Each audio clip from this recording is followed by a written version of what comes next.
Olá, Clátia, amigos. Fazia um tempinho que a gente não vinha aqui, tô apanhando da live. Deixa eu ver como é que eu ponho o tema.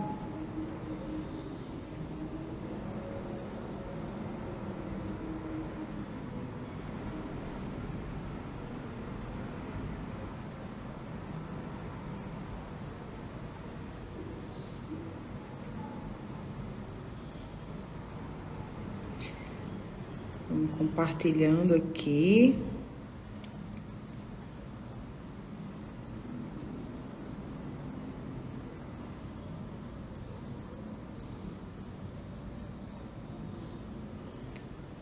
Vamos lá.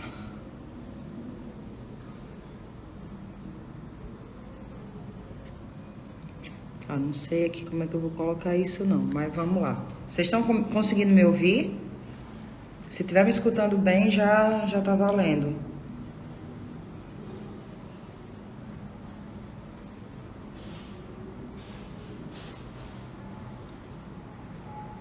Oi, gente, vocês me escutam? Põe aí nos comentários se vocês estão conseguindo me escutar para que eu possa seguir. Joia.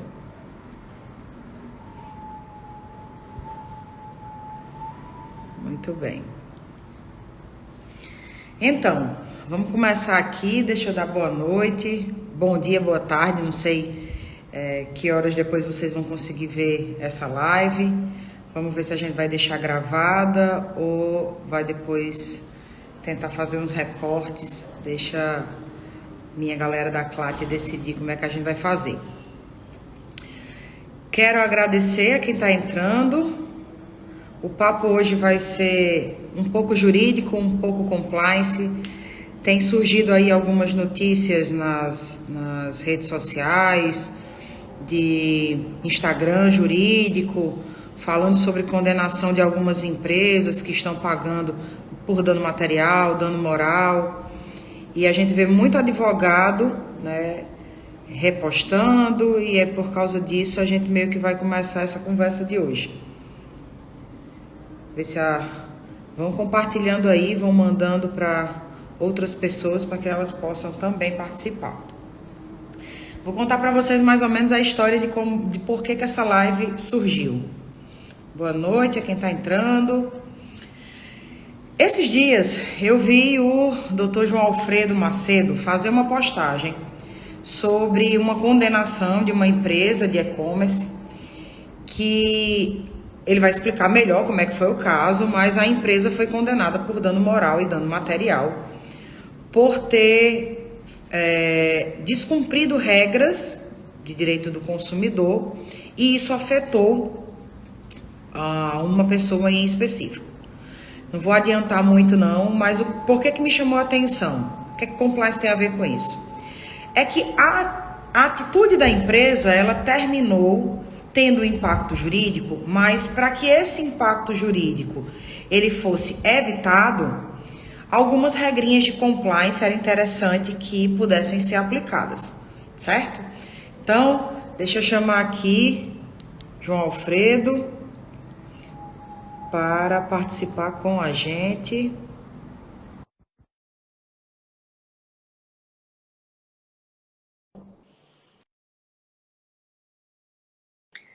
É um advogado de alguns dias de experiência.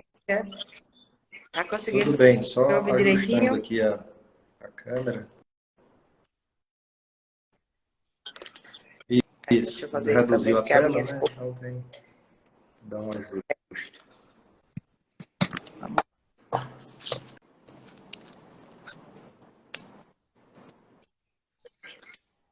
Então, seja bem-vindo. Nossa primeira live em conjunto. Eu já falei para o povo aí que, além de você ser meu colega advogado, é meu irmão também. E esses dias eu vi sua postagem. Eu aqui em Natal, você em Pau dos Ferros, para quem não sabe, João Alfredo é advogado em Pau dos Ferros. E eu vi sua postagem, eu achei muito massa. Me fez pensar em várias coisas, em várias perspectivas com relação a a forma das empresas fazerem a sua gestão, né? Mas antes de a gente conversar sobre isso, fala aí um pouquinho, dê um oi, dê uma boa noite aí para quem está Boa entrando. noite a todos. Tayana, muito obrigado pelo convite, né? Satisfação estar aqui participando dessa live, tendo a oportunidade de falar um pouco sobre o direito, né? Que eu já convivo já há alguns anos, né? Coincidentemente, no ano agora de 2023, estou completando 20 anos de militância, né? Principalmente agora em fevereiro. E é sempre bom falar um pouco sobre direito e pegar esse link também, né? Com essa questão do compliance. Até porque quando eu postei, né, eu fiz a postagem, foi um tema que eu achei interessante, eu achei que valia a pena expor para meus seguidores, né, no Instagram, e você veio logo, e assim, sinceramente, a princípio eu não tinha nem pensado muito na questão do compliance, mas para a questão do direito do consumidor mesmo, né, e você foi logo uma das primeiras que respondeu lá, falando da questão do compliance, e até ligou o alerta, né, e eu até busquei outras postagens também, outras notícias também, até no portal do Direito News, onde eu acompanho bastante, e foi de onde eu tirei essa informação. Então, estou aqui à disposição para a gente conversar um pouco, bater um papo e entender um pouco melhor sobre essa Quero junção, né? muito. Quero aqui dar uma boa noite para o doutor Levani, que é um advogado também sensacional. Sigo ele, curto ele, gosto muito da atuação dele, muito atuante, muito militante. Dá boa noite à nossa mãe, que entrou aqui também para assistir a gente. Eu dou o maior valor a isso, acho massa. E vamos lá. Deixar claro, obrigada, Silvio, boa noite. Grande Silvio. Deixar claro que o que a gente vai aqui, o que a gente vai conversar aqui tem embasamento. Né? A gente teve o cuidado de trazer exemplos de situações que foram largamente publicizadas nas redes sociais, que foram sentenciadas, ou seja, já foram tornadas públicas também por decisão judicial. A gente não está questionando, enfim, pessoas, mas o fato é que a gente vai tentar trazer aqui o bate-papo de uma forma mais técnica. Então, esse caso que a gente está falando aqui, que ele fez a postagem, foi o caso do e-commerce da FIT, né? E explica um pouquinho para a gente aí a decisão que, na sequência, eu vou passar a dizer o que é que me chamou a atenção, né? Porque e até o tema da live eu não consegui colocar aqui, apanhei, não consegui, mas o tema da live é exatamente esse. Onde se vê direito, também a gente consegue ver compliance. E aí explique, fala um pouco do que você, né? O que é que chamou a atenção, e aí na sequência a gente vai colocar o compliance nessa perspectiva O aí das primeiro decisões ponto, assim, o judiciais. que fez mais abrir meus olhos foi o fato de ser o nome da FIT, né, que é a maior empresa de e-commerce da América Latina, né? Então, assim, quando você tem empresas de grande porte envolvidas em determinadas demandas e que já têm decisões já transitadas em julgado, que chega ao ponto de ser publicizado em determinados sites especializados, como foi esse o caso, então sempre chama um pouco mais de atenção do que empresas de um porte menor que estão, teoricamente, mais suscetíveis a esse tipo de situação. Né? Então, assim, a primeira vista foi o próprio nome da fita. Então, quando eu vi que houve uma condenação e fui ler um pouco a matéria para tentar entender, foi uma compra realizada por um advogado, inclusive, não vou lembrar agora aqui qual foi o estado, mas, salvo engano, foi o estado de São Paulo, e a advogada, ela foi fazer a compra e tinha o mesmo produto, ele tinha preços diferentes e ela estava com uma certa dificuldade em adquirir o produto, então ela entrou em contato com o setor responsável de atendimento ao consumidor da empresa para conseguir concluir essa compra e inicialmente foi dito pela empresa que reconhecido o equívoco, né, e que ia oferecer à cliente a oportunidade dela comprar realmente os produtos, que eram mais de um produto, pelo preço que estava sendo publicizado, que era o preço mais acessível, o preço mais baixo, né? e, salvo engano, o valor da compra girava em torno de 5 mil e poucos reais. E, em um segundo momento, foi dito pela DAFIT que não, que na realidade ali estava correto, que ela não teria como comprar por aquele valor, porque aquilo era um desconto antigo e não caberia para começou o dilema da consumidora, que coincidentemente era advogada, e ela foi aí que ela entrou com a demanda, entrou com a ação judicial, juntou todas as provas que ela tinha conseguido coletar, desde prints de tela e tudo mais, e conseguiu provar dentro do processo que realmente a empresa errou, que ela tinha oferecido o produto pelo preço mais baixo, mas não, por mais que ela tivesse oferecido isso, o cliente não conseguiu comprar esse produto pelo preço que estava lá publicizado, né? E o processo tramitou e, no fim, ela conseguiu a condenação da empresa tanto em dano moral quanto em dano material em razão do valor da compra que ela tinha adquirido. Né? Aí foi quando eu fiz a postagem explicando um pouco essa situação de que muitas vezes a empresa ela tem que estar atenta a esses detalhes, porque não é só a questão do valor financeiro, né? Mas a própria imagem da empresa e ela se precaver para que outras situações dessa natureza não venham a acontecer também. Então, quando eu vi a postagem, a primeira coisa que me saltou aos olhos, onde estão os controles internos dessa organização? Você falou aqui, né? A maior empresa de e-commerce da De América e-commerce da Latina. América Latina. A gente imagina que uma empresa que tenha esse espaço no mercado, ela pense também em uma outra perspectiva que não só a venda, né?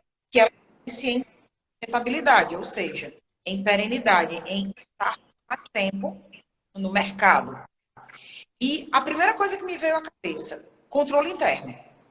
Como é que você trabalha com tecnologia, porque e-commerce é isso, é uma loja virtual, ou seja, ela está amparada na forma de apresentar o seu serviço na sua totalidade, ou pelo menos em quase toda a totalidade, né? Através de tecnologia. Então, não ter um controle sobre como é que eu apresento o produto e como é que eu ponho valor nesse produto e como é que o controle de acompanhamento dessas promoções acontecem ou não. Quando a gente fala de compliance, todas as vezes que eu falo isso, eu gosto de trazer essa pequena explicação. Muita gente associa compliance tão somente ao combate à corrupção, ao trabalho com a ética, com o combate a fraudes, e esquece de entender, não teve a oportunidade de entender o que dá isso. E, na verdade, o que nós compliance é uma estrutura sistêmica que ela busca trazer controle para gerenciar os riscos inerentes a cada segmento. Então, se eu tenho um e-commerce, um dos riscos inerentes é o preço que está indo nas plataformas. E isso aqui, a gente não está falando de corrupção, a gente não está falando de fraude. A gente está falando de prestação de serviço. Lembrando que nós temos ferramentas hoje que elas se associam. Né? Por exemplo, trabalhar sob uma perspectiva de compliance e trabalhar sob uma perspectiva de consultoria jurídica, né? De uma consultoria jurídica preventiva. Não existe confusão entre consultoria de compliance e consultoria jurídica. São estruturas que podem tranquilamente caminhar juntas, coisas diferentes. A consultoria jurídica vai para o espaço da mitigação das demandas jurídicas e o compliance vai para o espaço que vai gerenciar para mitigar os riscos que aí possam impactar na imagem, possam impactar no não cumprimento de regras. E, ponto, é uma mitigação específica de como colocar o produto no mercado e atender de uma forma efetiva ao consumidor. Né? E às vezes a gente até acha que eles estão bem distantes, né? Mas eles estão unidos, estão um ao lado do outro, né? Compliance e o direito. E a gente percebe muito bem nesse tipo de situação. Tá tão próximo que muitos advogados hoje, né, migram para trazer no escritório o compliance como um produto a ser ofertado. Quando vai se falar aqui de trazer o serviço do compliance jurídico, né? Eu gosto também de trazer essa unidade do compliance. Compliance é compliance. Mas ele pode, em momentos, para as demandas jurídicas, para demandas contábeis, para demandas de gestão. E aqui a gente começa a ver uma necessidade muito real. E isso, gente, a gente está falando aqui de e-commerce, mas para todo tipo de negócio. Se você tem um negócio, se você oferece um produto, se você oferece um serviço, então é uma matemática básica. Você tem que conhecer o seu cenário, tem que conhecer quais são os riscos de esse seu serviço, esse seu produto estar no mercado. No caso da Dafit, muito provavelmente houve uma falha, não, eu acredito, não pesquisei, tá? Nesse sentido, confesso que eu não fui pesquisar, até para que a gente não fique muito buscando uma culpa da empresa e falar muito isso aqui para trazer a realidade deles, né? Para a gente falar mesmo como um exemplo genérico, buscar. Mas acredito que pelo patamar da empresa E assim, foi uma falha, até porque hoje em dia, nessas plataformas de e-commerce, é muito comum, muitas vezes, você entrar por um determinado site e ser jogado para a plataforma, né? Então, eles têm que ter muito cuidado justamente por isso, porque, por exemplo, vou citar aqui exemplos de Buscapé, que é um site onde você acessa, um aplicativo onde você acessa, e ele vai dar promoções, né, de outros sites. Então, você entra numa plataforma para essa plataforma e jogar para outra plataforma. Então, as empresas que trabalham com esse tipo de serviço, eles têm que ter muito cuidado justamente por isso, porque eles estão suscetíveis não só pelo fato do cara entrar, do consumidor entrar direto na plataforma dele, mas muitas vezes você entra por outras plataformas que são jogadas, arremessadas dentro da plataforma. E fora isso, a gente está trazendo essa questão da Dafit, repito, porque é uma empresa de grande nome no cenário até continental, né? Mas quem não conhece pessoas onde, casos antigos, fui no supermercado e tinha um preço lá de um produto na prateleira e quando cheguei no caixa era um preço maior. O que eu faço? Né? Então, muitas vezes chamava o gerente ia verificar se realmente havia essa questão do produto, dava o desconto no caixa, ou então não dava o desconto, o cara chamava o PROCON, enfim. Isso são fatos antigos que vêm se modernizando, vêm criando outra roupagem, né, com o desenvolvimento da tecnologia, dessas experiências virtuais que a gente tem hoje em dia. É bem lembrado, não dizendo que é velho, tá? Exemplos arcaicos, não dizendo que você é do tempo do juizado das pequenas causas, né? Isso. Não, que antes o juizado era chamado de... Era isso mesmo, né? Era pequenas causas antigamente, depois passou para juizado especial. Né? Mas é interessante porque o direito ele se moderniza conforme também a sociedade se moderniza. E a necessidade de controle para mitigar o complexo jurídico que refletem também em setores administrativos. Né? Quem foi esse colaborador que atendeu? Eu gosto muito de sair anotando. Você falou em tudo que eu achei interessante. Primeiro, a consumidora foi atendida por alguém que disse, ok, não se preocupe, vai ter o seu desconto. Depois, ela é atendida por alguém que diz, não, você não tem direito, essa é antiga. Então, é fato que está existindo aí uma carência nesse controle, né? Nesse acompanhamento, nessa rotina. Então, a gente compliance é feito de pessoas, ou seja, são pessoas que mesmo utilizando tecnologia, mesmo utilizando universo, parecem ser pessoas, mas são pessoas que programam isso, por mais que exista inteligência artificial, essa inteligência ela é alimentada por pessoas também.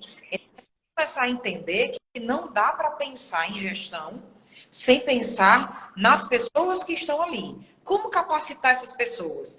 Desde o ponto de lançar esse produto até o ponto de atender o consumidor.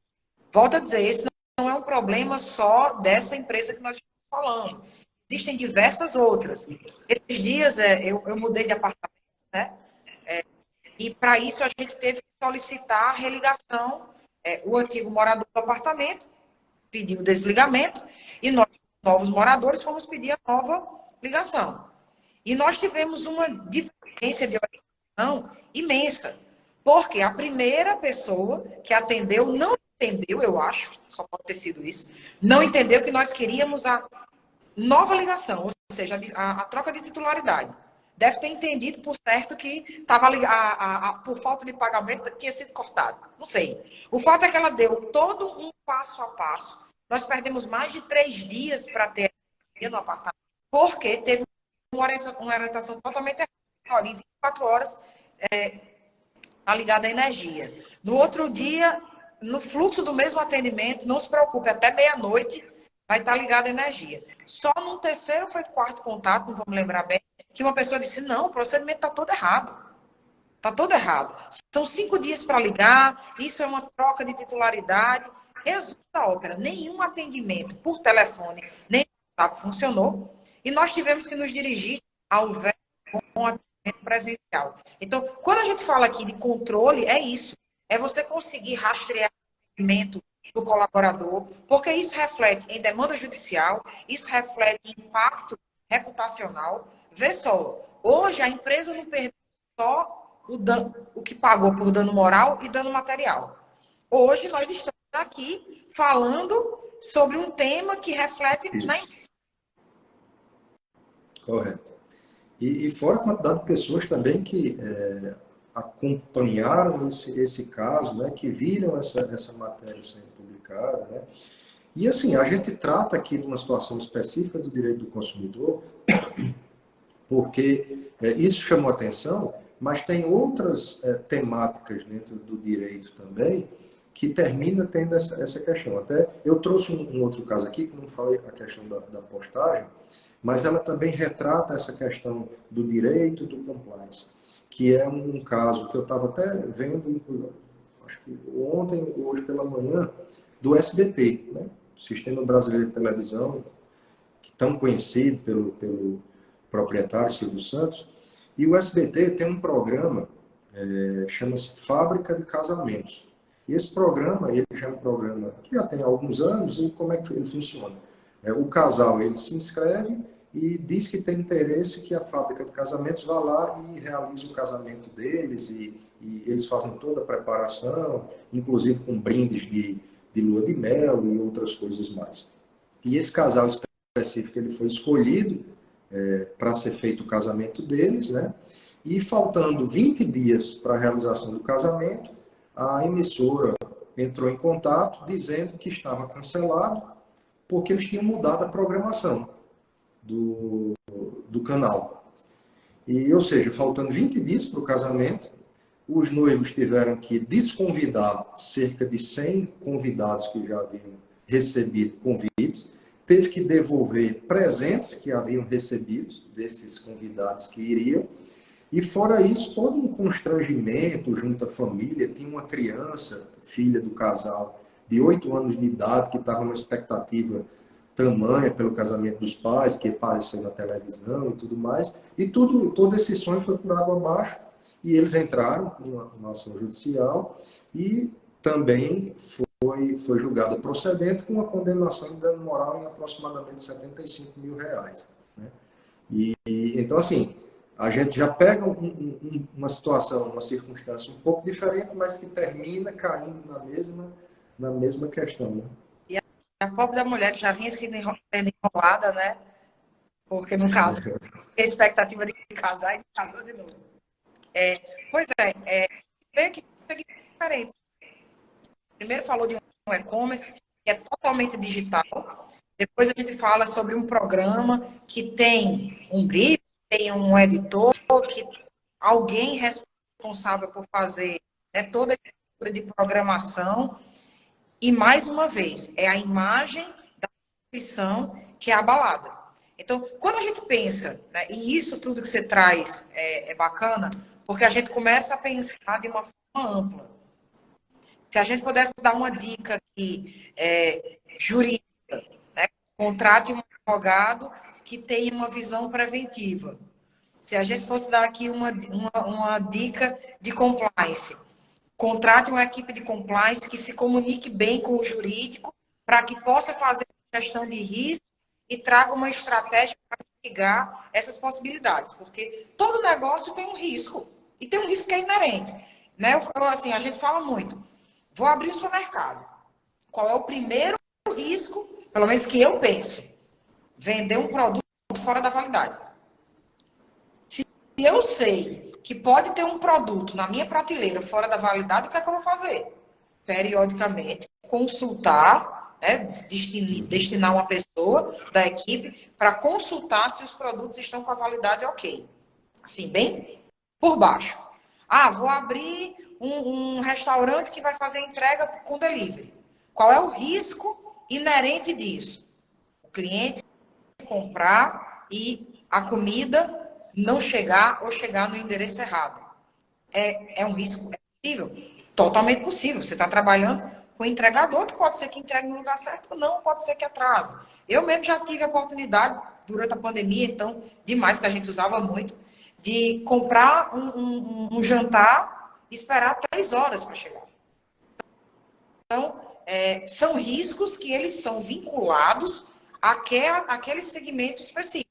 E eu acho que a gente tem que ter momentos como esse para discutir, para que as pessoas comecem a refletir, principalmente alguns colegas advogados, né, que pensam só na judicialização e fica muito vinculado à ideia dos processos e, às vezes, até não orientam o seu cliente para que ele pense sobre a perspectiva preventiva do risco. Hoje eu vi uma postagem excelente do meu querido amigo Marcos Assi, quando ele disse, parem de, mais ou menos assim, parem de pensar compliance como vários pilares. São 3 pilares: prevenção, detecção e remediação.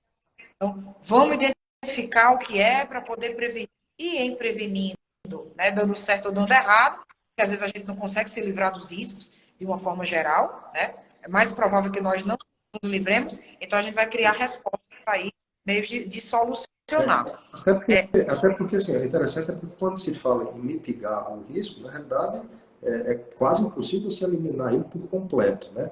Mas você vai tentar reduzir ele o máximo possível, né? E digamos que aconteça algo, né? Você vai ter que saber lidar com a situação e resolver o problema, né? Então, que muito, nesses casos que a gente citou aqui, talvez a problemática maior tenha sido justamente na solução do problema, né? Porque assim, você muda, por exemplo, no caso da Dafit, acontecer um erro sistêmico na plataforma, é possível, tranquilo. Você vai lá e resolve da melhor forma que possa ser tanto para o consumidor quanto para a empresa. Agora, você simplesmente dar de ombros e deixar que o consumidor vá e busque a prestação jurisdicional do Estado para resolver aquele problema, muitas vezes, para não dizer na grande maioria das vezes, não é a melhor solução. Né? E aí é No onde caso do SBT, está a mesma coisa. capacitar essas pessoas para que elas possam trazer soluções prontas. Porque quando começa a existir esse conflito de um fala uma coisa, o outro fala outra coisa, parece que não tem um consenso dentro da própria instituição. Né? Eu desliguei aqui as perguntas, porque estavam bem aí no seu rostinho, mas se alguém, deixa eu ver se eu até desliguei a luz aqui também, que eu percebi que estava atrapalhando. deixa eu ver se eu ativo aqui. Se tiver Mas alguém, tem outra coisa que eu acho interessante. Inclusive, vai você acabou de colocando falar. aí. Pode falar. Foi uma situação bem interessante que você acabou de falar aí sobre essa questão de solução, né? Por exemplo, acontece o problema, digamos, esse caso da Dafit, por exemplo, do SBT, enfim. Aconteceu o problema. O que o jurídico faz? Ele vai lá e tenta solucionar aquele caso específico, né?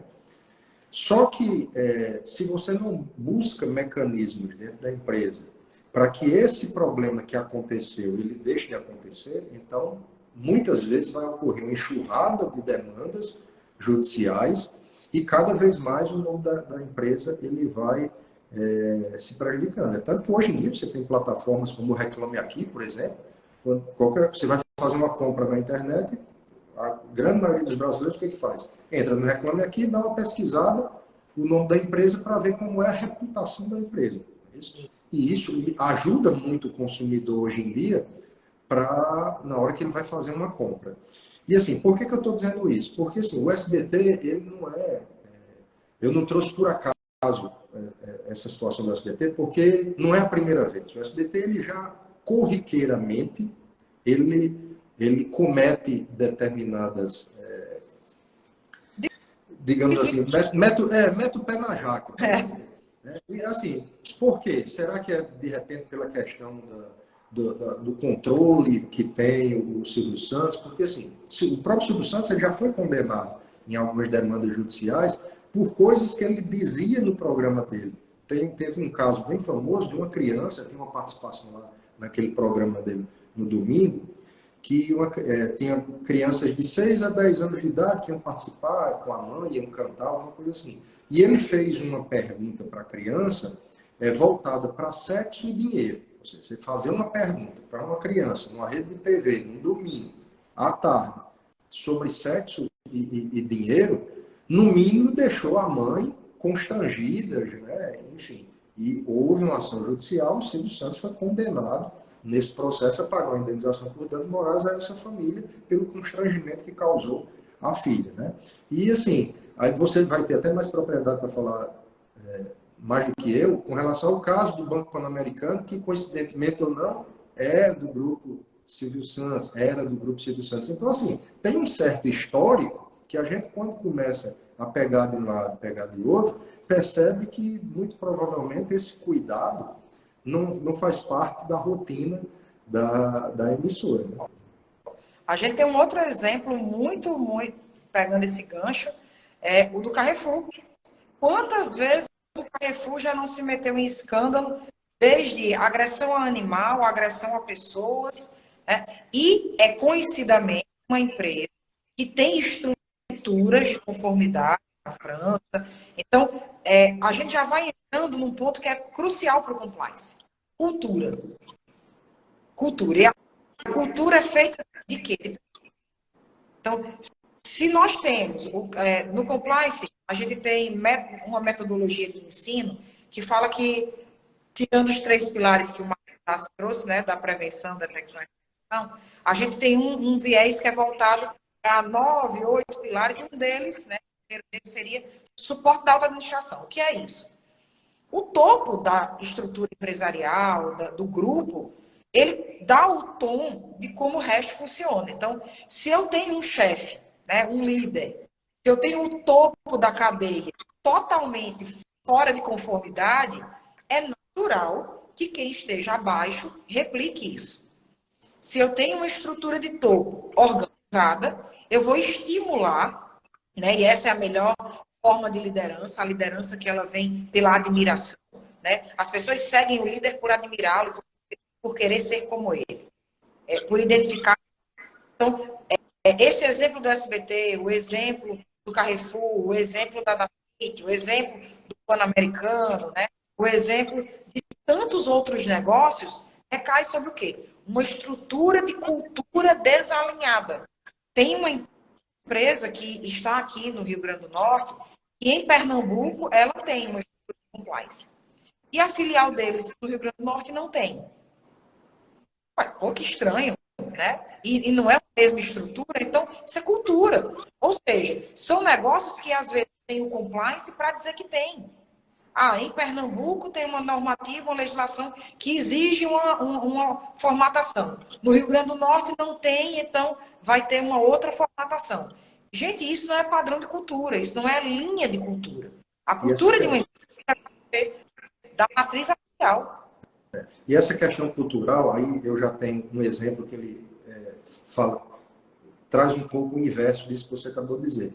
Na época que o Walmart ele veio para o Brasil, eles compraram algumas lojas, salvo engano, do Bom Preço, enfim, e trouxeram a estrutura deles para o Brasil. E nos primeiros anos, eles eram um prejuízo atrás do outro. E eles se perguntavam muito lá nos Estados Unidos, poxa, nós aqui somos líderes de mercado, dentro de um país muito maior, tanto em consumo quanto em dimensão do que o Brasil, e nós não conseguimos implementar lá no Brasil o que a gente está tentando, o que a gente implementa aqui nos Estados Unidos. Enviou uma equipe de consultoria e quando eles retornaram dos Estados Unidos, qual foi a conclusão? Nós precisamos nos adaptar à cultura brasileira e não levar a cultura norte-americana para o Brasil. E a partir daí, eles mudaram totalmente a formatação do negócio deles e começaram a crescer e se tornaram um dos líderes do mercado brasileiro diante dessa mudança de chave que aconteceu. Fecharam, né? Saíram daqui também. Isso, venderam, Deram venderam uma agora, hoje saíram, isso. empresas. Mas essa questão cultural foi interessante dentro desse cenário, da época. E é interessante isso porque o Carrefour é um exemplo disso também, retomando. Existe um padrão na Europa, né? E existe um outro padrão aqui. A maioria desses escândalos não acontecem na França.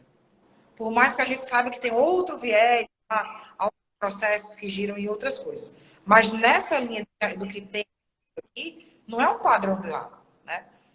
Então, já encaminhando aqui para o fim do nosso bate-papo, não sei se alguém tem alguma pergunta, se tiver pergunta, manda aí, se tiver algum comentário, alguma interação. Está desativado. Mas é porque tem um espaço aqui de mandar perguntas. Ah, tá. O pessoal hoje, a Clato ficou tanto tempo sem fazer live, acho que o pessoal ficou envergonhado de interagir. A gente tinha uma galera mais movimentada por aqui. Mas tem nada não, já vou dizendo a vocês que hoje a gente está retomando, né, a atividade de live. Nós vamos retomar o nosso podcast. Vamos começar a ter aí os convidados. Aproveitando a oportunidade, Alfredo, também fala um pouquinho aí dessa sua ideia de fazer, né, movimentar o ambiente em Pau dos Ferros.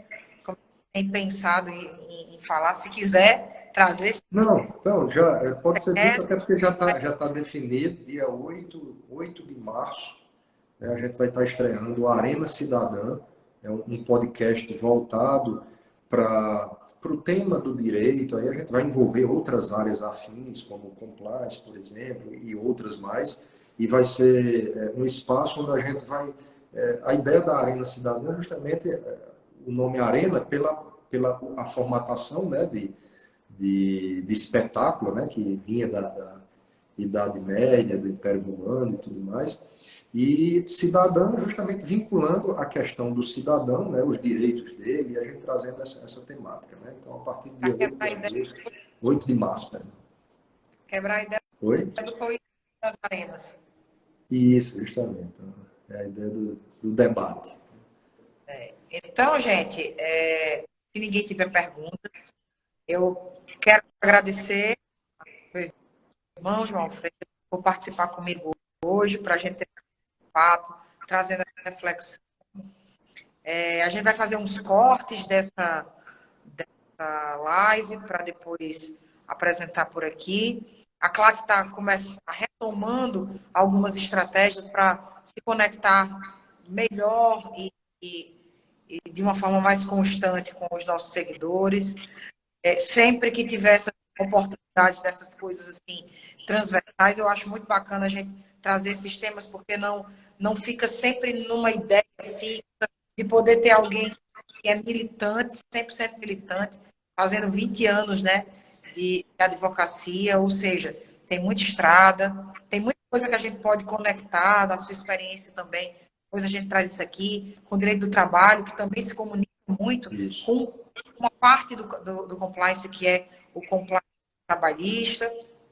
Então, quero lhe agradecer, dizer que a CLAT está de portas abertas. Quando tiver outras postagens, marca a gente, que a gente sai repostando, e para criar engajamento pessoal e para as pessoas poderem também se comunicando. Quero agradecer a todos que participaram aqui, entrando, assistindo. Eu vi que muita gente entrou, saiu, botou coração, bateu palma, enfim.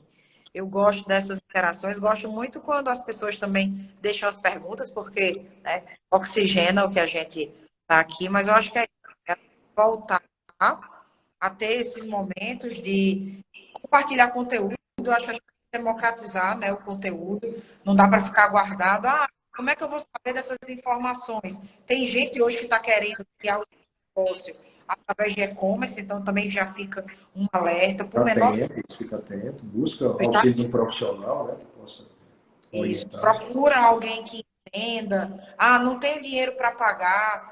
Enfim, a gente tem rede social para isso também, para deixar ao alcance. Manda as dúvidas, deixa nos comentários, manda um direct, pergunta. É melhor perguntar do que depois fazer uma bobagem, não saber como se direcionar, né? Como conversar com as pessoas. Mas tem muita gente, assim, colegas que, eu estou querendo abrir botar na internet para vender. Eu já vendo na minha loja, como é que eu faço para as pessoas comprarem na internet? E não é tão simples assim. Não é simplesmente pegar, abrir um site, botar lá o produto e o preço e as pessoas venham comprar. Tem que entender quem são as pessoas, que público é esse. Tem muita coisa interessante que a gente pode depois discutir aqui sobre essa situação especificamente de e-commerce. Então, obrigada. Deixo aqui para você, né, suas últimas palavras e agradecer a sua disponibilidade. Eu que agradeço, né, a oportunidade, a gente poder estar aqui conversando, debatendo. É sempre bom trazer esses temas que, assim, muitas vezes, como eu disse, muitas vezes a gente acha que é uma coisa antiga, mas ele termina tendo uma repaginada diante dessa questão de e-commerce e tudo mais, né? Então, assim, quero também ficar à disposição, precisando, estamos por aqui. A distância física existe, mas hoje em dia, com esse advento tecnológico aqui, a gente pode estar conversando e conseguindo trazer algumas informações que a gente acha que é interessante e importante para quem está nos assistindo, nos ouvindo. Pois é, gente. Então é isso. Obrigada a vocês. Bom carnaval, tá? Respeitem-se. Amanhã vai sair uma postagenzinha lá no meu Instagram falando sobre respeito, sobre não é não, né? Eu acho que a gente tem que Teve até uma postagem da OAB, né? Não sei se você viu, teve uma postagem da OAB, teve uma postagem da OAB não, no Instagram falando justamente super legal as mulheres dançando e essa questão do não é não. pois é importante. E é crime, tá? O você invadir o limite, né? O espaço da outra. Então, gente, obrigada. Alfredo, um beijo no coração. Beijo. Fique com Deus e a gente se encontra por aqui de novo. Tchau, tchau, gente. Até logo, um abraço. Tchau.